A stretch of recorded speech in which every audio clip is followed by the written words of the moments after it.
What's up, 360 family? I am your host, Derek. I'm here with Carter, Ryan, and Caden. How y'all feeling today? Feeling great.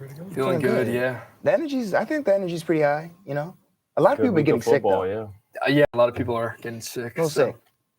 Definitely. I do not have a voice right now. It happens, but we got It does you. happen. Happens, but we got you. But let's get right into the football talk. We had an all-time classic, in my personal opinion. Ravens, Bengals, great game, interdivision rivalry, all the fun. Guys, what do we think? Anybody can take it. I'll go. Okay, talk to me. So if I have to, talk about that game, the thing that sticks out to me is the Bengals going 1-4 now. So the Bengals are now 1-4, and this team had Super Bowl aspirations. And 1-4 teams, I don't even have to bring up statistics. They don't translate well in making the postseason. I still have faith in this squad because of that guy, Jamar Chase, who I think is a top 3 NFL receiver. So I think the Bengals will find a way, but this defense is concerning. They just lost Hill to an ACL tear in that secondary. And this was a must-win. They should have won this game. You have to now go to Baltimore and play them and try and split that series. And I don't know if that's going to be possible because the Baltimore Ravens, they're looking like a top 2 team in the AFC right now. And Lamar Jackson, again, he's playing out of his mind. He's showing that he is a top 3 quarterback in the NFL. And I think he's playing like a top 2 quarterback right now. Top 2 right now, honestly.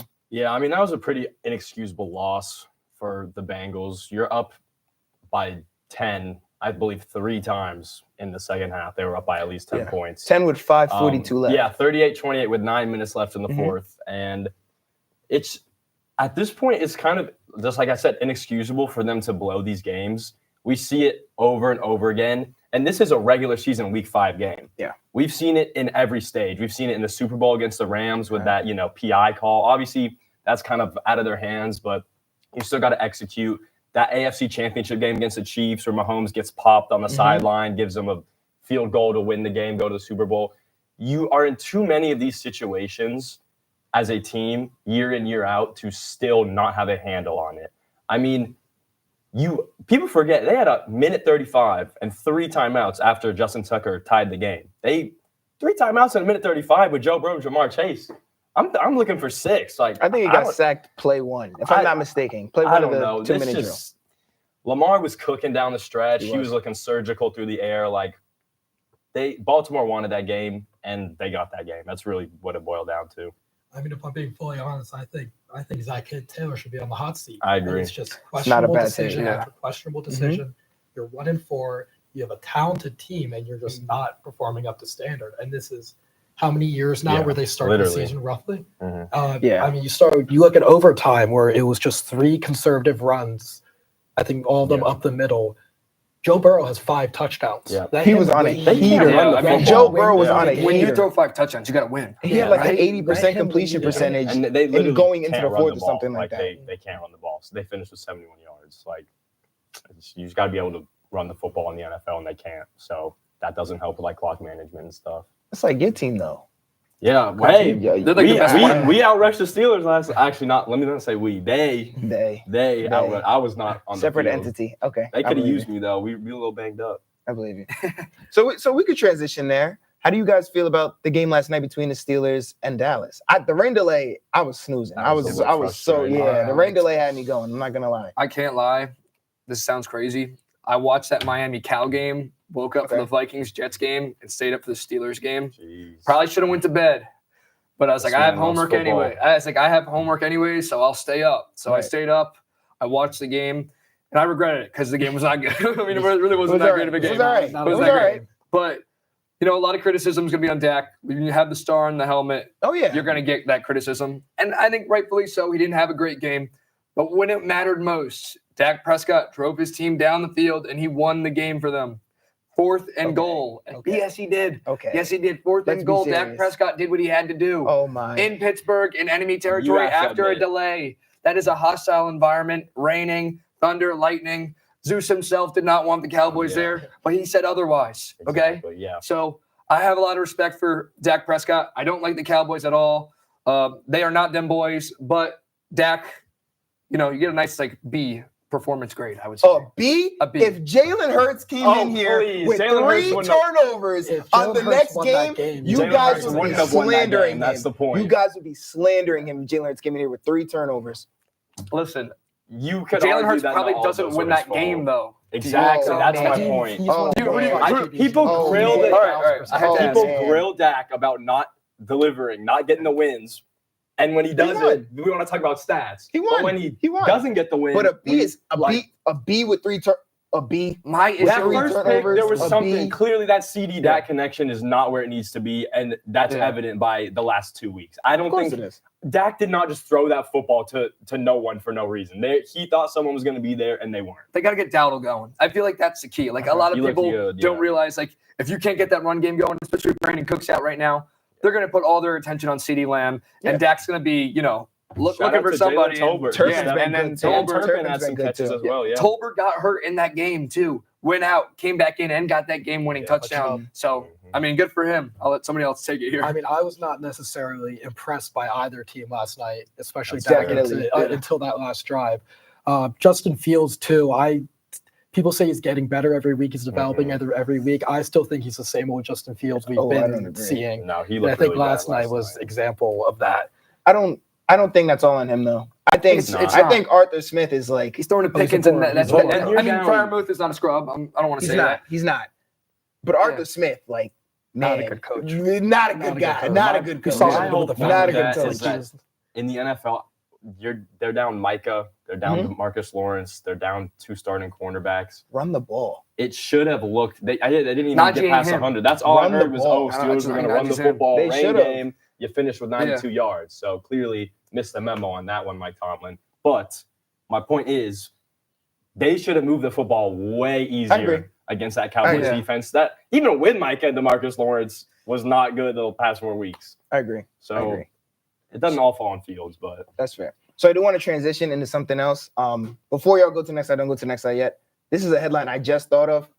If anybody else besides Josh Allen came in here going 9 for 30, there would be a national announcement about it. But because it's Josh Allen, it's not on the show. If Lamar Jackson went 9 for 30, if Lamar Jackson went 9 for 30, the agendas would be there outrageous. Would be crazy rhetoric. I'm glad you brought that up. That's all I want to say. Also, I want to bring up this about Josh Allen. He had a concussion. There's no way he didn't have a concussion. 100%. When it's the Dolphins, oh my God, 100%. Blame the Miami training staff. When it's Josh Allen, apparently they gave him some smelling salts and get back in the game. Yeah, I don't know what that. He slammed his head pretty hard. He had a concussion. And that was before he was playing a good game regardless. But yeah, the whole Josh Allen situation, he needed to have a little more scrutiny on his performance. And then I don't even know if he plays next week, or if he does, I don't think he should. I think he does because the media's tried very hard to paint this. Josh Allen is an alien. Josh Allen is Superman. Josh Allen does things that not everybody else can do. So I'd probably bet money that he plays. Should he play? That's a totally different conversation. That's fair. Yeah. I'm glad you actually brought that up because I was just thinking about it and I was like, I haven't seen that once, like scrolling on my phone. It's like, the Ravens and Bengals and like Cowboys won a close one. That's all. I mean, we're talking about it, but yeah, I don't let Jalen Hurts go 9 for 30. I mean, I still love Josh Allen, but like, yes, that's a valid point. It's a valid point. Okay, now we can thankfully transition to our next topic, poor predictions. I have one very close to me, but Carter, I'm going to start with you. Basically, in this topic, we're going to do a prediction that we thought was going to hit in the long run, but it's not currently hitting. So I thought the Washington Commanders were going to be terrible. Yeah, I did. I thought they were bad. It's kind of expected. So I got to give all the respect to this man, Jaden Daniels. I doubted him, doubted the team, doubted everybody. Besides Terry McLaurin, very underrated. Fair. But I did. But this young man is proving everyone wrong, and I'm glad he is. They're very fun to watch. He's a good guy. And I'm rooting for him. I am rooting for him. So I was very wrong about the Washington Commanders. They're looking like they could win that division. That division is wide open. All right. I know that's hard to admit. No, it is. Maybe it's bad football team. Bad football team. Even the Giants don't even look that bad. They've been in games. No. They've been in. Besides that Week 1 game. So I think this young man, he looks like the best quarterback through the first 5 weeks, and he's a rookie. So who would have thought? Who would have thought? They were the Cam Taylor Britt calling him out before they played the Bengals, saying, "Oh, that offense is a college offense," and Yeah, I didn't. If that's a college offense, then I guess everybody should be running it. I think it is. I know what he means because they do a lot of like quick screens, a lot of things like that. But in today's games, you're just going to run too high all the time. Running college offense is going to get you 35 points a game. Football games. Exactly. Yeah. Ain't no complaints. Whatever gets it done. So, yeah, good for them. Good for the Commanders. Ryan, on to you. I have Anthony Richardson. Personally, I thought this was the year he was going to make the jump. He's under Shane Steichen's offense, which is a great system for him to be under. We saw what he did for Jalen Hurts back in 2022. And he just hasn't panned out for me. When he's on the field, he's making questionable decisions. He's not throwing the ball very well at all. He'll have your occasional highlight where he bombs at 60 yards, but then he'll also throw 2 picks, 3 picks in that game. So at some point, you have to wonder, we knew he was a project. Is he worth continuing to start when you got guys like Flacco coming in and tearing it up under that offense? I think he is. It depends on. I don't think the criticism's fair on him. I don't think so. He hasn't even had a year. He's had like 7 games. He's had like 7 games. This is his rookie year. This is his rookie year, basically. Exactly. And he's coming off surgery on his throwing shoulder. Yeah. No. So like he was on a heater that first week. It's fair to put it out there. I get it. But I just thought I expected more out of him this year than what I've seen. I want to give him another year. I feel like. I mean, it happens all the time. Like, we expect these quarterbacks, these young guys to go out and be a boom. Like, look at Caleb Williams. He didn't start playing very well until this last week. Again, it's against the Panthers. But our expectations with the young quarterbacks has been completely ruined with Justin Herbert and C.J. Stroud. They have passed the bar. The bar is not supposed to be that high. Now too. Yeah, Justin Herbert's just not in that situation for me. But I understand. Peyton Manning was terrible his rookie year. Trevor Lawrence was bad his rookie year. Trevor Lawrence is bad. Trevor Lawrence is bad. I think Trevor Lawrence is bad. I don't think it's on Lawrence. That could be another topic. I think that coaching is. I think it's bad. I have Nick Sirianni. I've seen it all. So, all right. Well, Ken, do you have anything about that before you? I mean, Anthony Richardson, he did not play much in Florida. I think 8 starts. Yeah, total. Like that. You need more reps. He's young. That arm talent is absurd. Some of the throws you see. He's not really able to hit the gimmies yet, and he'll get there. I know he will, but it doesn't help that he's hurt. I think it's just touch, and he needs a real number one. Michael Pittman is good. No, I don't think Pittman's bad. I don't think he doesn't. I don't think Pittman fits in that offense. All Anthony Richardson does is remind me of Josh Allen before Diggs. That's all he does. That's all he does. Josh Allen had a 50-something completion percentage before Diggs. We're not going to act like he was this guy before Diggs. No, that's but he needs that number one to just. That okay, I could do this to you, but I can't do it to them. He has a lot of depth. He has to understand it. Like he has to understand. I could throw this bullet pass, but I can't throw it to you. Exactly, and that's what he needs in my opinion. Well, my pick goes back to the NFC East. I was not expecting Malik Nabers to be what he's been. Okay.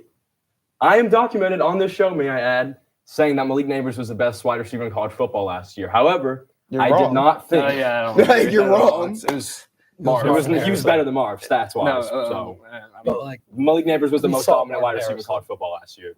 You're wrong, but it's okay. But it's all right. Okay, he had Jimmy Daniels throwing to him. Look who Marv had throwing to him. He's playing at Syracuse now. So he's still handicapped now when you really want to talk about it. But that's not my place. That's my point. Is that I wasn't doubting Nabers per se. I was doubting the Giants and Daniel Jones and Brian Daboll's ability to get him the football. Don't doubt Daboll early and often. Fair. I am going to doubt Brian Daboll. I don't know what good. I agree. Daboll's good, I man. disagree, but look what they did in Seattle. That's because of Daboll. That is all Daboll. Yeah, I don't know about that. And Buffalo. Yeah, you don't think Josh Allen is the man he is because of Daboll? I just think that I agree. I don't know. We could say that about a lot of coaches. I just Brian Daboll doesn't. Can't say it about Nick Sirianni. I'm sorry. I'm on the hate tour. Call the plays, but I'm on the hate tour. I mean, yeah, Malik Nabers set all kinds of records already. Obviously, he missed this week because of a concussion. But I just wasn't expecting the Giants to get him the ball as much as they are, and he's on a tear. So that impressed me. I was wrong. I ducked him in all my fantasy drafts. I was like, he's not getting. He'll finish with 700, maybe 60 catches, and he's on a tear. So we'll see how he keeps going when he gets back. But I mean, he's one of those rare receivers that appears to be QB proof. Yeah. No matter who's behind it, you are going to produce and you're going to give your team a chance. And he's been doing just that for the Giants. I also like they look for him. Like they really make it a point to get him the ball. That's why I was so surprised. I'll watch a Cardinals game And I'm just like, yo, Marvin, I'm so sorry.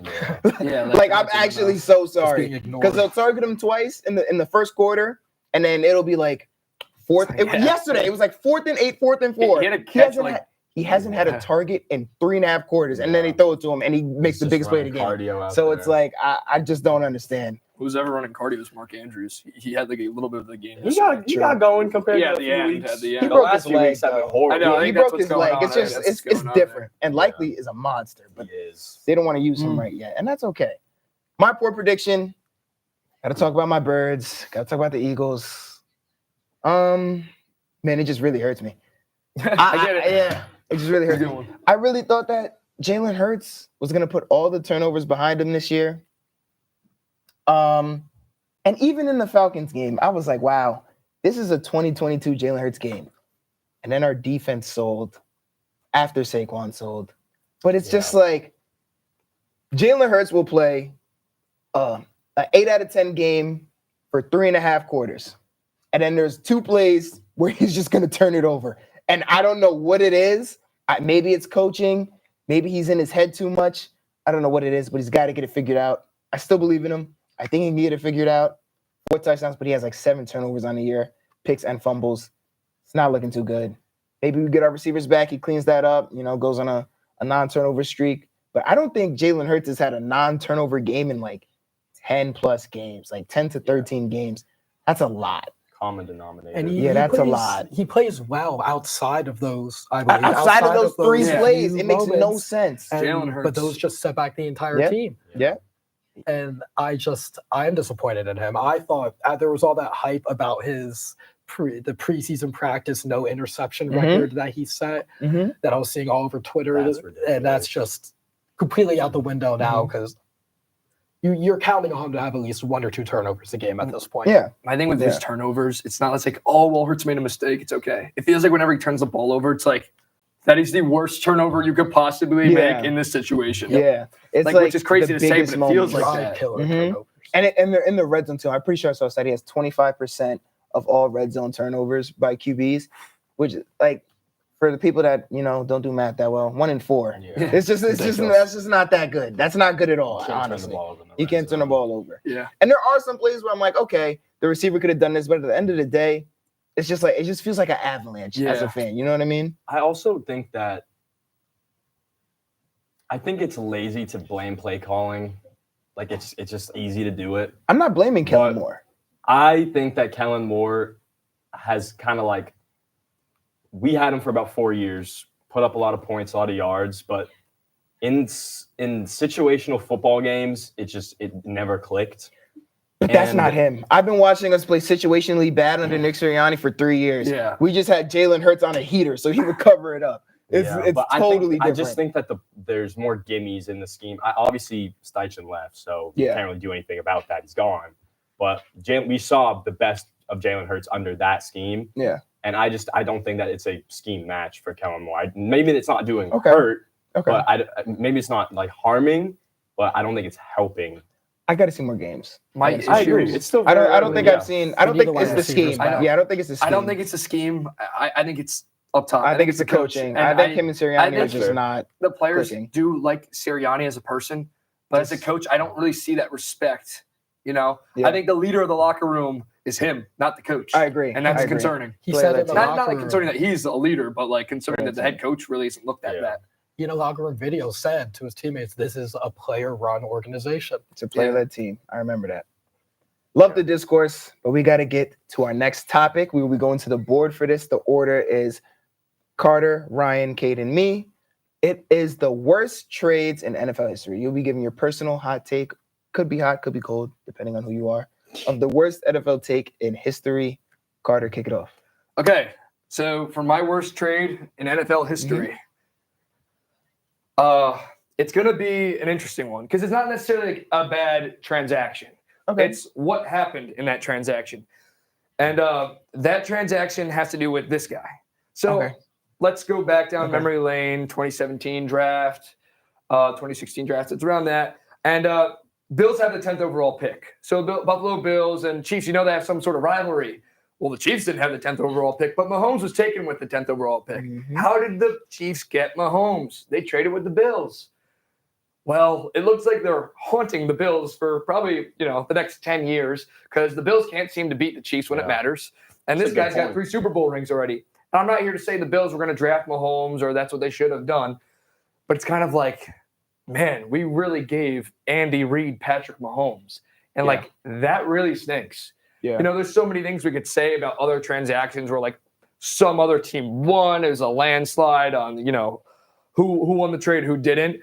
This is just would keep me up at night if I'm the Bills. Because I'm we gave the Chiefs arguably the most talented quarterback of all time. And that stinks. And I'm glad he's in the AFC because he's a nightmare to play against because he's the best player in the NFL.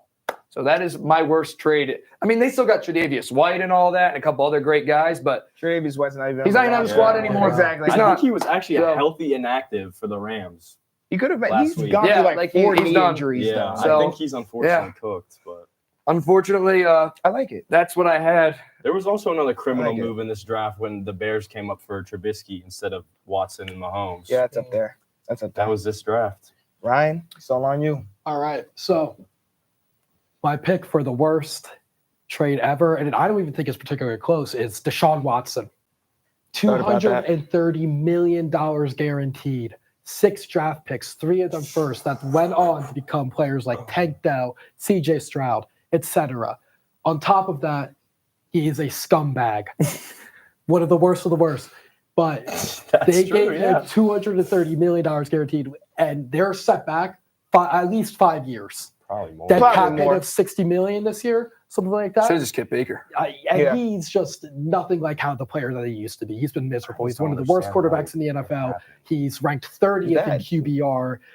It's just ridiculous. I watched him give up on a play yesterday, just walk off the field when they had a chance to score. He walked off, delay of game. They had to kick a field goal. Stefanski was livid with him. And it's just been a total disaster for the Browns organization that they just have to cut their losses, get rid of him, and just start fresh. Bad football team. Yeah. Bad football organization. I was about to say bad football organization. Those jerseys are visor with I was looking at it anybody else wearing that? I'd be like, yeah, that's sick. But bad football player. Yeah. He's a bad football player. He's a bad guy. He's a villain. Bad player, bad dude. Well, all right, my pick for one of the worst transactions in a while actually has to do a little something with Deshaun Watson. I picked sending DeAndre Hopkins to the Cardinals for a second-round pick and the ghost of David Johnson. Definitely the ghost. A lot of people, for some reason, think that DeAndre Hopkins was washed when this happened. 3 straight first-team All-Pros. In those 3 years, he averaged 105 catches, 1,300 yards, 10 touchdowns. He was very much still upper echelon wide receiver in the NFL. And David Johnson was not that 2016 David Johnson. This occurred in the offseason of 2020. So this was 4 years after that really nice season David Johnson had. But a second-round pick and a washed running back for an elite wide receiver, to me, why would you do that if you're the Texans with a young quarterback who was good at the time, Deshaun Watson? Young Deshaun Watson was a good quarterback. I feel like we can acknowledge that. So you gave away his number 1 target for a second-round pick. Okay, that's fine, I guess. That wouldn't be as bad if Stephon Diggs also got traded to the Bills that offseason for a first, a fourth, a fifth, and a sixth. Wicked. And you could argue that at that moment in time, DeAndre Hopkins was a better wide receiver than Stephon Diggs. He was. Yeah, I don't think that's a hot take. When we had that trade, I was so happy. Got Jefferson. I mean, that was objectively, that was a great trade for both sides. But this trade was not good for both sides because the Texans were really bad. Obviously, they're in a better situation now. And maybe without this, they wouldn't have Stroud and all these other guys. They had to be bad to get the good. So that was just transactionally a really bad trade, in my opinion. And I don't understand why it happened. And that's why. I like it. I'm going to get through mine very quickly. It is not the worst trade in NFL history, but it's the worst trade in my organization as to date. Put it up there. I'm ready. Trading LaShawn McCoy to the Bills. Why? Don't know. What was the purpose? Don't know. For a linebacker named Kiko Alonso, where is he now? Don't know. There's just a lot of don't knows. Shady's coming off an 1,000-yard rushing year back then, which was very positive, very important. He was also the rushing leader in the NFL, and we were just in the playoffs. and he was part of the big three. You see how it just doesn't make sense why we traded him? I still don't know to this day. Chip Kelly, let me know. Yeah. And LaShawn McCoy for Kiko Alonso, it's got to be the worst trade in my memory. Simple as that. Yeah. Simple as They that. hate Chip Kelly. I think those 2010s. I'm pretty sure it was literally because the players and Chip Kelly didn't get involved, and Chip Kelly meddled with that a little bit. Yeah. Like Deshaun Jackson hated Chip Kelly. Yeah. Like all those I haven't heard players one back then. positive thing about Chip Kelly and the Eagles They hate together. that guy. And it's not going to start now. But we got to get on to our next segment. A little low on time, so let's pick it up just a little bit. Recognize the rookie. Here we go. All right. Next slide. Okay, what do we think, guys? Oh, I have no. Aaron first. That's Chop Robinson. Can see it in the eyes. Number 44 in college.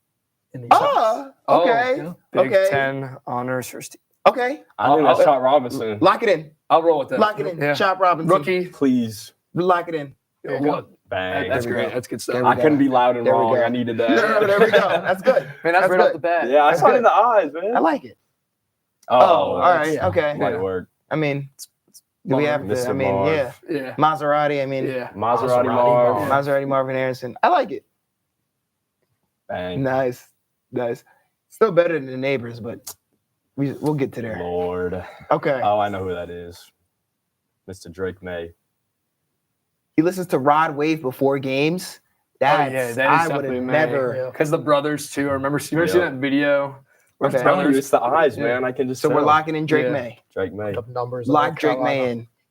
I would have never known he listens to Rod Wave. Yeah, he does not strike me as a Like guy. that's what I'm saying. I would have never known he listens to Rod Wave before Okay. games. I didn't know you knew ball like that. Okay.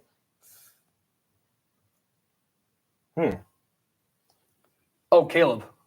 Yeah, I'm about to say it kind of Oh, looks yeah. like him. It kind of looks like That's him. what gave it Yeah, away. I $10 million in Oh, NIL okay. deals. Yeah, that'll do it. Oh, well, And, also Oklahoma. I'm not even reading the things. Yeah, to I be just honest. saw I him, just yeah. look at the pictures. But That's yeah, Caleb that Williams, is yeah. Caleb. for Okay, sure. Caleb Williams.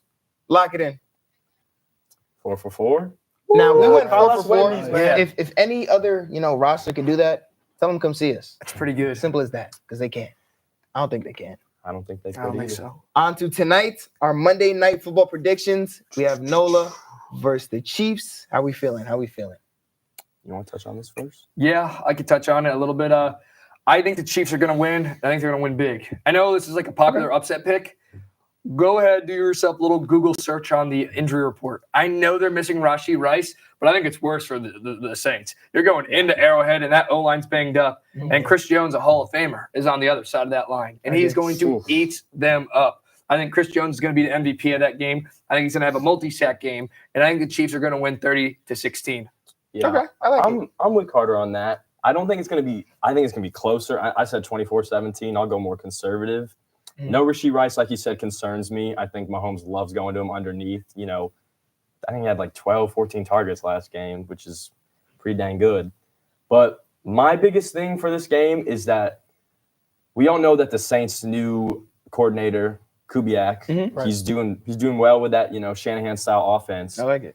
But for me, I don't think Kansas City is fazed by Shanahan style offenses. We'll see. How many times are they going up against the Niners in the Super Bowl? How many times? Well, the They've Niners played are in these chokers. games. The Niners are chokers. Yeah, but that scheme is good. You got to admit, Scheme is Niners. good. The Scheme is Shanahan good. tree works for a reason.